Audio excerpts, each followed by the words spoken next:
Perimenopause. We've talked about menopause quite a bit on this podcast. And in the show notes, I'm going to link some of the episodes. Truly, we have talked about it a lot and looked from different angles, but we haven't necessarily talked about perimenopause. And that can be anywhere from late 30s up into 50s. So let's talk about it. Welcome to Mind Your Midlife, your go-to resource for confidence and success, one thought at a time. Unlike most advice out there, we believe that simply telling you to believe in yourself or change your habits isn't enough to wake up excited about life or feel truly confident in your body. Each week, you'll gain actionable strategies and, oh my goodness, powerful insights to stop feeling stuck and start loving your midlife. This is the Mind Your Midlife podcast. One of the things we need to do is figure out what in the world does perimenopause mean. So technically, the definition of menopause is if you have gone 12 months without having a period, on that day when you hit 12 months, that's menopause. Anything after that, you're postmenopausal. Anything before that, from the time that you start having symptoms, your body maybe starts changing hormone levels, various processes that could go on for years, is perimenopause. So, as you might imagine and maybe have experienced yourself, how do you know? How do you know what's going on? How do you know if you can manage this yourself or you need a doctor's help in some way or another? How do you know if you're not just having a bad day or a bad week or you're too stressed out? That's what we want to talk about. And my guest today, Meghan Rabbitt, is the author of the new book, The New Rules of Women's Health, Your Guide to Thriving at Every Age. Now, she has always specialized in writing about women's health and wellness and has written for many publications, including Women's Health, Oprah Daily, Prevention, Maria Shriver's Sunday Paper, and more. And I have to tell you, if you're listening, I have never seen, and you're going to hear me say this in the episode, I have never seen a guide to women's health that is this comprehensive. It is going to walk you through every stage of life. And it's not just about menopause or pregnancy. It's about gut health and brain health and all these things. Truly amazing. And I will make sure that the link is in the show notes. And so Meghan is here with us today to talk about what she found in researching this book, focusing on this whole question of what in the world is perimenopause and what's going on with it. So welcome, Meghan. Thank you so much for having me. I'm excited to talk about this because we're going to come at a subject that is really important, that we talk about a lot, and we're going to come at it from a little bit different angle. So we're going to talk about perimenopause today, and I think in my head, the trickiest thing, or I guess one of the tricky things about perimenopause is to even know whether you're in perimenopause. When does it actually start? How do I know? Am I just being forgetful or whatever the symptom is? So how can women recognize this a little more clearly? Yeah, I think the first thing to understand, what I now understand based on all the reporting I did for my book, is that if you're feeling a little confused because you're not really sure if this is a symptom of perimenopause or something else, like join the club. You're really like, take a deep breath. You're normal. It's really confusing, right? Because there are over 100 different symptoms that we now know actually constitute perimenopause or might constitute perimenopause. So I think that's first and foremost, like take a deep breath. Let's all collectively sigh and say, wow, this might be hard to navigate, but I'm up for it. So here we go. So then, really, I think what another big trend in what I heard from doctors and researchers and other clinicians taking care of women in midlife is that we really have to track everything that's going on for us. So get out your notebook, take out your notes app on your phone, and really keep track of your symptoms. Not just your cycle. I think when it comes to menopause and the menopause transition, a lot of us think it's our period that really matters the most. And that does matter. It's now more than ever before, perhaps, it's really important to keep track of that cycle because during perimenopause, our cycles tend to change and that can give our doctors clues. But really, symptoms, everything and anything, even if you think it's not part of perimenopause, write it down and have a conversation with your doctor. That's a great point because I think sometimes we get into the doctor's appointment and we're kind of trying to explain that something is a bit wrong and then we can't remember what we meant to say and the doctor goes, you're fine. Totally, totally. And I think also when we talk about it's such a great question because when we talk about these symptoms of perimenopause, it's important to just name a few. So I opened up the page of my book where I name, a bunch of them in addition to the common ones, right? And so when we think about these symptoms, we're in addition to menstrual cycle changes, we're probably going to think about hot flashes and night sweats. Night sweats, interestingly enough, are just a hot flash that happens during sleep. They're no different. Okay. It's the vasomotor symptoms of menopause. Genitourinary syndrome of menopause, formerly known as vaginal atrophy. So these are changes that happen in the vaginal canal and in our vulvar tissues due to the decrease in estrogen and changes in other hormones happening. I think a lot of us understand sleep disturbances are going to happen. Mhm. That's a common one. Same thing with mood changes. I'll speak personally as a woman solidly in perimenopause. I can feel when my moodiness, it almost feels a little hormonal. I feel ragey in a way that feels extra than normal or a little teary, so that. And then you brought up too, brain fog, cognitive issues, really, really common. But in addition to those more, talked about symptoms, there are things like anxiety, depression, low or no libido. How about this one? Dry and itchy skin. Like you feel like your Oof. skin is crawling, or itchy ears, thinning hair, wrinkles. And then we've got, things like dry mouth, dry eyes, a burning tongue and gums, constipation, lightheadedness. So these are some of the more subtle symptoms, I think, that you might not think, could that possibly have to do with menopause? And perhaps yes. All the more reason to have your book at hand, too, to be able to look at that list, right?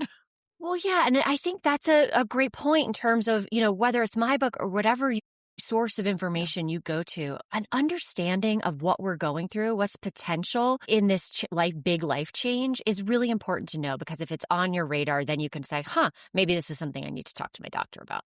Yeah, I agree. And the funny thing about this is, in my experience, meaning my own as well as people I've talked to, these things happen on such wildly different timelines. For me, I had the weird wake up at night kind of thing, and I had a few hot flashes for a long time. But then when I was really going into actual menopause is when all the other stuff hit. And the itchy ears, I had no idea. That drove me truly, I'm telling you, bananas. And it is Okay. the weirdest thing, but it was driving me bananas. And I didn't even know why. I didn't know that that was a symptom. What in the world? But that was really bad. Yeah. And I think, Oprah has been really forthcoming about saying she woke up with heart palpitations. That can be a symptom of the Uh-huh. menopause transition where she was like, I'm having a heart attack. And sure enough, it was part of the menopause transition. And so, yeah, these things that can not only drive us crazy, perhaps, but also be really scary and make us go Yeah. to the dark place and make us think, what is majorly wrong with me? And I think, again, maybe there is something majorly wrong. Not to say that to scare people, but to say, look, if you have an intuitive feeling that like, I need to see a doctor right now, listen to that feeling, right? And if you're wondering if some of these changes that are happening to your body, to your mind, to your emotions, if you're wondering if they're part of the menopause transition, if that means you're in perimenopause, keep track of the symptoms, see if you can spot any trends. And then when you go to your doctor, really say, look, I want to show you a list of what I've been dealing with. My hunch is that it's perimenopause based on what I know. What do you think? And then I had a doctor tell me this, which I thought was such a good tip. Organize that list in order of priority when it comes to how much the symptom is really messing with your life, is impacting your life, is affecting your Mm, everyday activities. yeah. Because then you're really giving your doctor clues into what's really like the biggest bummer for you so that you can then focus on those issues in your appointment and probably a short visit. Yeah. Well, and I guess that maybe tells them where to go next too, ideally. Absolutely. And it can help them put puzzle pieces together, and Uh-huh. say, yeah, based on all that you're telling me and your age and what's happening with your cycles, yeah, you're in perimenopause. Let's start treating these symptoms. And so Yeah. I think we really have to take ownership and of our bodies. I think as women, we know that we have to be our own best advocate. But sometimes it can get a little murky in terms of, well, how do I do that? And that is one very concrete way to do it. I had another doctor who I interviewed for the book tell me, you would never think to go to your accountant without your binder full of tax information and returns and bookkeeping or whatever it is you need to do your taxes. And I think that's really the attitude we have to take when we go to see our doctors. It's like, I'm going to come prepared so that you can best help me.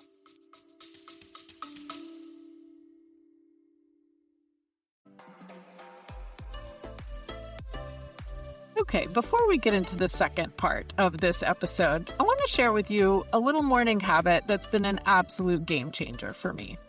At this point in life, you've heard me say this. I don't want to add 10 steps to my morning or 15 steps to my evening.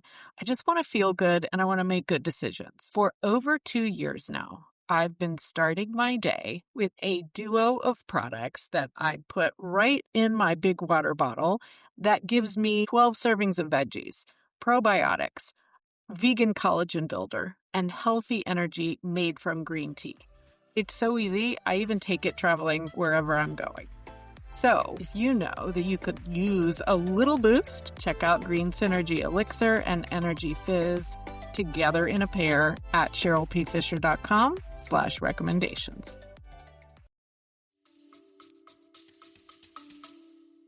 You know what? That's such a great point because I had an experience with a doctor who kind of poo-pooed my symptoms and said, that doesn't sound like anything bad enough that we need to treat. Let's just wait and see. And I kind of left going, wait a minute, I don't understand.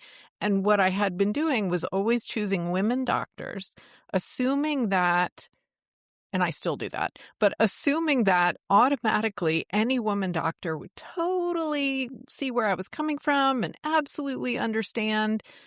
But yet we all experience this so differently. I don't think that was valid of me to assume that. I needed to come in maybe with more information. It's a great point. Yeah, and I also love and choose, if I can, female doctors. I think there's a way I feel really comfortable with them. And that said, I will say that I have a male gynecologist now, and I absolutely love him because he's listening to me. We're talking proactively about hormone therapy and when it might be right for me. And I think that is part of it. I come to him with this level of engagement and knowledge. But then he is the kind of clinician who really loves that. His eyes light up when I come to him with information, And so I think it's really important for us to clue in to that. If you do your homework and go to a doctor and her eyes light up, wow, like that's probably you want on your healthcare posse, right? That's someone you want on your team. And if someone looks annoyed that you're coming to her with information you read or questions about something, then if you have choice, it's probably time to fire that doctor and hire a new one. Yeah, which is really not a hard thing to do anymore for assuming you're in a fairly urban-ish place. Hopefully, as you say, hopefully people have choice, not always. Yeah. But that's a great point. And actually, I'm going to segue from what you just said into let's talk about hormone therapy a little bit because that's certainly one of the options. And I do want to kind of talk about other things as well, but that's one of the options for making this whole period of our lives more smooth and for dealing with the symptoms. However, speaking just for myself, I didn't even think about it until I was 53. And then I was like, should I even look into it? Like, when should I do it? And if I had been in my mid-40s and just starting to have symptoms, it just never occurred to me. So is there a point at which it's too early to talk about hormone therapy? How do we deal with that when we're kind of just starting into this process? I think it's such a great question. And I feel like you are asking a question that so many women have. I can say that I have fielded this question because as I'm out in the world talking about this book in audiences, that is what women want to talk about the most. Menopause hormone therapy. How early is it to start or how late is it to start? And so I want to share what I learned in my reporting. So I interviewed a nurse practitioner, an incredible menopause specialist, Heather Quayle. And she said in her practice, what she does, and I believe a lot of physicians do this as well, a lot of healthcare clinicians say, we're going to treat your symptoms. And that certainly among menopause specialists, they will tell you that can be as early as your 30s. And so if you, another reason to clue into your symptoms, right? And so if you're having hot flashes or mood swings or genitourinary syndrome of menopause, things are really changing. And a doctor can talk to you and say, based on everything I'm seeing, it's looking like you're likely in perimenopause. Most doctors will treat your symptoms with hormone therapy if you're a candidate. Now, I will also say it's really personalized, right? And so every doctor I talk to also says you have to have a really detailed conversation that takes into account your personal health history. Do you have a history of smoking? Do you have a history of blood clots? That might impact your whether or not you can use hormone therapy. Do you have a history of cancer? And again, that's not to say that if you have had breast cancer or it runs in your family that you won't be a candidate. That thinking has changed a lot. That said, you have to be really open and forthcoming with that information so you can have a conversation about whether or not treatment is right for you. I think when it comes to, is it too late for me to have hormone therapy? That's a whole other issue where, there is a timing hypothesis of hormone therapy. What doctors now think is that within about 10 years of you entering menopause, which let's be clear, menopause is one day in time when it's been 1 year since your last menstrual cycle. And so after menopause, you'll be in postmenopause your entire life. But usually most doctors are going to say, let's try to do hormone therapy within that 10 years of menopause because the benefits are going to outweigh the risks. After that point, risks might be a little higher. Again, it's a really personalized case-by-case basis, but I think knowing that is really empowering, right? It's like for your listeners, they can say, okay, now I have this baseline knowledge. When I go into my doctor to talk about hormone therapy, at least we don't have to unpack all of that. At least I have the basics so that we can just dive right into my case, my history, whether or not it's right for me. Yeah, I appreciate that. That's a very good point. And I really think for a lot of women, this is the reason you get the question I just asked all the time, but I really think for a lot of women, until we've actually hit menopause, that 12 months has happened, we don't think it would be the right time for this because aren't these menopause treatments, Yes, absolutely. Such a great point. And what Dr. Quayle said is like, listen, if I treat symptoms and if we then treat your symptoms and they start getting better, even if you're in your 30s, your late 30s, and we're treating your symptoms with estrogen and or progesterone and you're getting better, you're probably in perimenopause, right? And so we're going to keep you on the therapy. And so, yeah, I think it's really, they're great questions. I think we are collectively talking more about menopause and hormone therapy. And this is a great thing, right? But because we're talking more about it, and it's not just that all women are terrified to take it, right? Which I think for years, it was like, no way. I don't even want to talk about hormones. And now most of my peers are like, oh yeah, like let's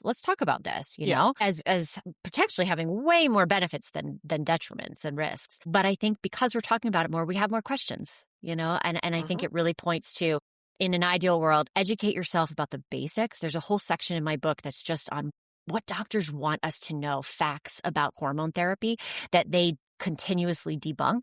And if we have those facts, then at least we have this baseline knowledge so that when we go, again, we can get into the nitty gritty. Yeah. And I appreciate that section in your book, actually. I know exactly what you're talking about because you really walked through the studies, the misinterpretation of data, what happened around 2002-ish, wasn't it? And how we got where we are today. And that was really helpful because we all hear bits and pieces of that. Yeah. Yeah. And in this day and age, it's hard to know who to trust or what to trust, right? We are just bombarded with information and misinformation. And disinformation. And so it really is incumbent upon us to do our homework, try to figure out the facts so that then we can move forward, Yeah. Yeah, I agree. Okay, so in addition to hormone therapy, did you learn about any other options or good ideas as far as helping us get through this sort of roller coaster perimenopause period without too much trouble?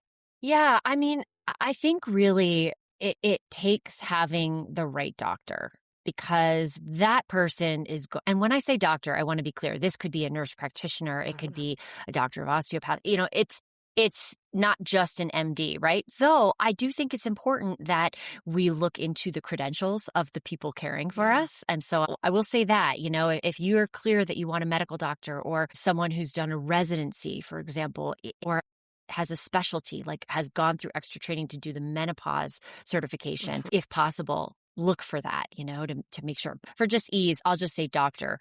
So really, it is important to have a doctor you can trust because in midlife, there are some symptoms that can come up that they feel quite personal. They feel, it has to do with our bodies and our sexuality and a lot of the things that we identify with that make us feel feminine and like a woman. And so I think our doctors have heard everything. They've seen everything. We have to see someone where we feel comfortable talking about things like painful sex or zero sex drive, no libido, or dry vagina. Like these are really important things to name so that we get the treatment we deserve. Yeah. So I think that's really important, a doctor. I think when it comes to other ways to think about how to treat these symptoms, there are other options, for example, for hot flashes. So there are non-hormonal treatments for hot flashes. There's, two in the book I name antidepressants actually, and some other prescription medications can help treat hot flashes, as well as cognitive behavioral therapy has been shown to be very beneficial for particularly night sweats, when you're waking up in the middle of the night and can't sleep because your hot Yeah. flashes. Yeah. And you know what? That one's very interesting to me because it surprised me that cognitive behavioral therapy, which is typically with a therapist, and that is a specialty that they might focus on. How can that change hot flashes? It's kind of amazing, Yeah. And I think what amazed me is that you don't need to be in this therapy forever. Like oftentimes it works in just like a 6-session chunk. Huh. So I think that's really interesting as well. And I also think, too, it's important as we talk about a lot of the downsides or really difficult symptoms of menopause. I think these are very important to name, right? It helps us take it out of the shadows. It helps us be able to, have coffee with a girlfriend and be able to talk about these things. Unlike my mother's generation, for example, my mom's in her 70s and they didn't talk about their hot flashes or anything related to this transition, right? They just kind of went about their business. And a lot of times these women suffered through symptoms because their doctors certainly weren't going to be prescribing hormone therapy. But I do think that in addition to talking about all the downsides, it's really important to talk about some of the upsides as well. So I'll come clean to you that when I did my first draft of the menopause chapter, I was really proud of it. I had all the data, all these great interviews with menopause experts, and I was feeling really passionate about let's be real about how difficult this transition can be and help women feel seen. And my editor was like, "Oh, Meghan, is there any It's light? so sad. I can't see the light, And it was like, oh boy, I got to go back to the drawing board because when I did go back and do more research, and had more conversations with doctors about the upsides of menopause, man, it blew my mind as to how many there were, in addition to the obvious no more bleeding and no more worrying about birth control. There's also this sense in which we step into our own, we don't care as much about the little things. We feel more like ourselves, right? We feel more confident in a lot of ways. And I think and more, right? And more upsides. And so I think this is where this is important to talk about too. It I really agree. is. I agree. And interestingly, there are potential upsides to hormone therapy as well. And Oh, I know absolutely. officially it's good for the heart. There's other bone density. There also, I've talked to a number of people who have said there's a link, it looks like, between cholesterol and hormone therapy, although that's not official. there's just some interesting things there. Yeah, absolutely. And I think really what I try to do is just look at the available data that we have. And for sure, hormone therapy is excellent when it comes to the treatment of hot flashes. And so your listeners know, this really surprised me. Hot flashes, they're not a benign condition, They're actually a full body inflammatory response that may impact our risk of heart disease later on. If you have severe and recurrent hot flashes, that is actually something to bring up to your doctor and potentially have a conversation about your heart health and what you need to be doing when it comes to, potentially seeing a preventive cardiologist. Talk about that history of hot flashes. Interestingly, too, for any of your listeners who dealt with pregnancy complications, even if a pregnancy complication cleared up after you gave birth, it has an impact potentially on your heart later on. So things like, preeclampsia, gestational diabetes, these are all linked to an increased risk of heart conditions, any of the conditions that fall under heart disease later on. It doesn't mean you have, that is for sure going to happen, but it does mean that if you know this, you can bring it up with your primary care physician, your gynecologist, and say, hey, I'm in my 40s, but I want you to know this about my gynecologic health history, this about my pregnancies, a history of miscarriages. There are a few other aspects of your gynecologic health when you are pregnant that are actually part of your heart health future. And so I think when we know this, we can be proactive. Wow, that's really interesting. Really interesting. Yeah, as a cardiologist put it, pregnancy is the heart's first stress test because it's hard work to be pregnant and to make and grow a baby, right? And so if you sail through, okay, you probably passed that stress test with flying colors. If you didn't, again, it's common. These things happen, but knowing the link can help you get care later on. So I think that's really interesting. The sooner we know, the sooner we can do something if something is needed to be done. Yeah. Bingo. Yeah. But getting back to hormone therapy, certainly there is a clear connection there. And sure enough, you have all these women in their 70s, maybe even 60s, who were denied hormone therapy during their menopause, and they all have osteopenia or osteoporosis right now if they weren't the rare unicorn who was lifting heavy weights back when we were sweating it out in the cardio room and all the men were in the weight room. That's right. If I could go back to my younger self, I would say, Meghan, go march your way into the weight room with all the boys and get out of the step aerobics class. Yeah. Yeah, exactly. Or do both. That's what we know now, right? Yeah. It's do both. But yeah, I'm so happy we're talking about hormone therapy more. I think we're destigmatizing it. We're educating ourselves about it so that we really can say, hey, doc, it's time. I'm in midlife. Here's what's happening. I want to talk to you about whether or not this is right for me. And like me, I don't have any of the symptoms really, probably some mood stuff, but I'm not having hot flashes. I'm not having any of the nothing that's really impacting my life, but I'm still having a conversation proactively with my doctor about hormone therapy. And I think that's a good thing. Yeah, I agree. And one of the questions I was going to ask you, I think we've kind of talked about a little bit, and that is, well, what if we end up in a situation where our doctor's not really listening to us or we don't think they are? So certainly an option is to go to someone else. And the Menopause Society, which I believe is menopause.org, lists doctors who are certified. So that is certainly an option. If that's not an option, do you have any other thoughts about what we maybe can do if we are in this situation where our doctor doesn't seem to be listening? Yeah, one thing I heard in my reporting is name it. It's hard to do. But you could actually say, if you really don't have choice and this is the doctor you need to continue seeing, you just be honest. Maybe instead of don't come at it from this intense, you're not listening to me, but maybe say, Dr. Joe, I have to say, if I feel a little disappointed because I don't feel like you're making eye contact with me. I don't actually feel like you're really listening to me. Can we start again? Can I share? Am I going too quickly? Is there something that I could be doing to help you get the information you need, and really just narrate your experience? Yeah. I think you'll learn a lot from that. I think, doctors are humans too, and maybe he or she is having a really rough day, and you just saying that might make them go, oh, I'm sorry, let's start over. Yeah. And I think if you really, and this is especially important for women of color, I think if you are feeling dismissed, if you are feeling like your pain is not being treated or really even, you just don't feel listened to, it's very real. It is the implicit biases we have are real in this society. And I think first and foremost, it's terrible that you have to go through this, but you're not going crazy. You probably really are not being listened to and are being discriminated against.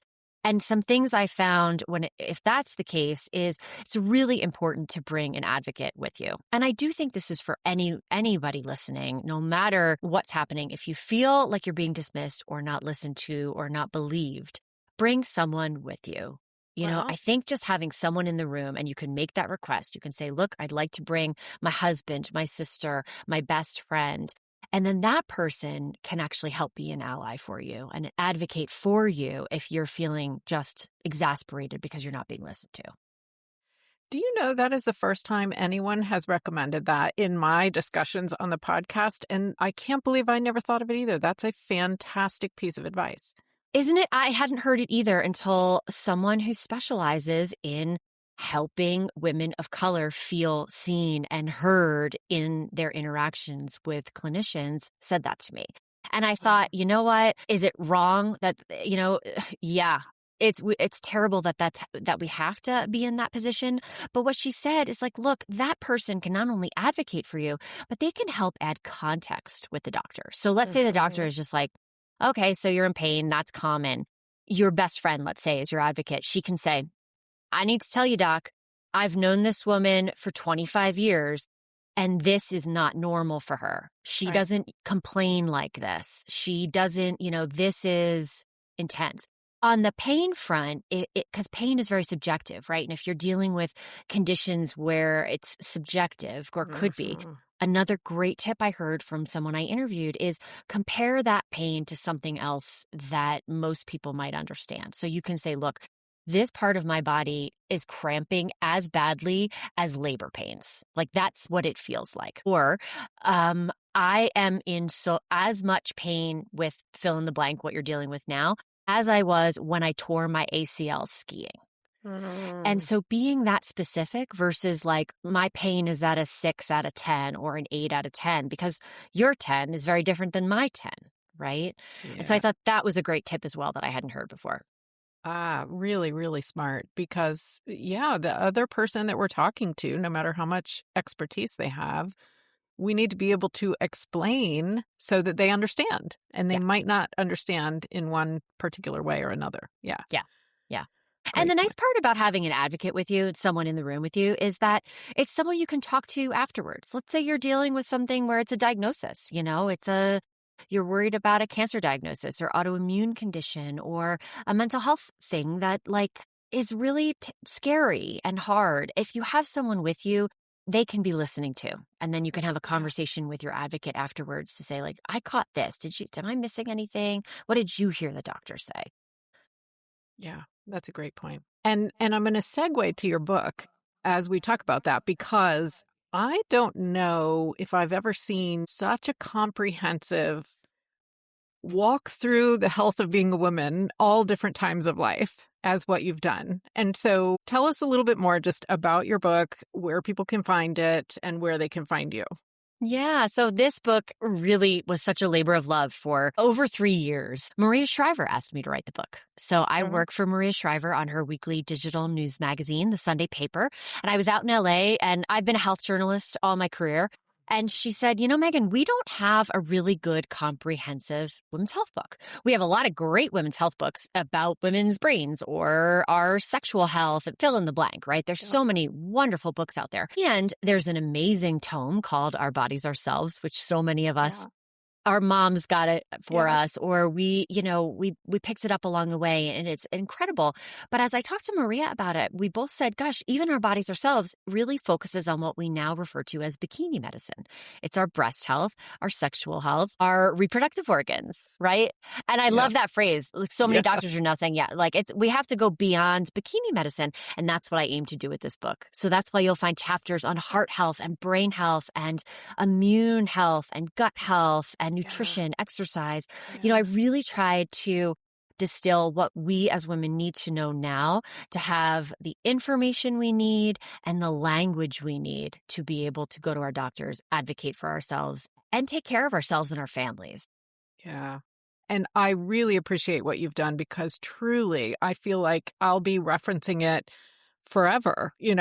What's going on with this? What's going on with that? You can find it. Yeah. Yeah, I love that. And actually, a friend, recently said it's a coffee table book because don't we want the men in our lives to pick it up as well?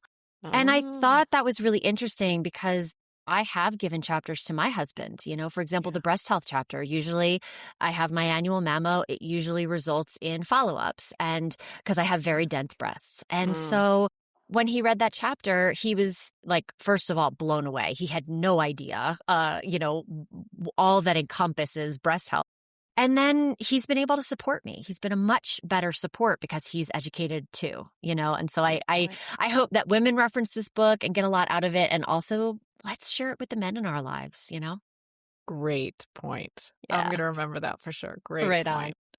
Okay, well, tell us where we can find you. If somebody's listening, they're curious, they want to learn more, all of that. Yeah, you can find me online at thenewrulesofwomenshealth.com. And then I'm on Instagram at Meghan Rabbitt. And I Perfect. try to do posts there where I'm, a woman going through midlife and trying to do posts that are based on my reporting and also my own navigation through the healthcare system. So a recent post was 5 tips I wish I read before my first breast MRI.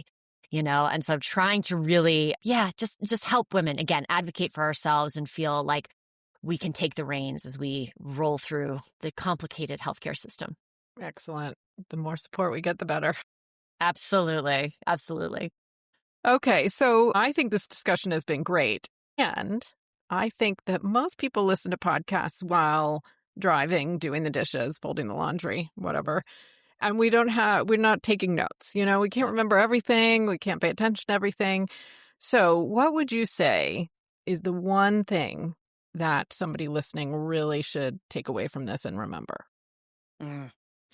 Just track your symptoms, track how you're feeling, right? Take a minute every day.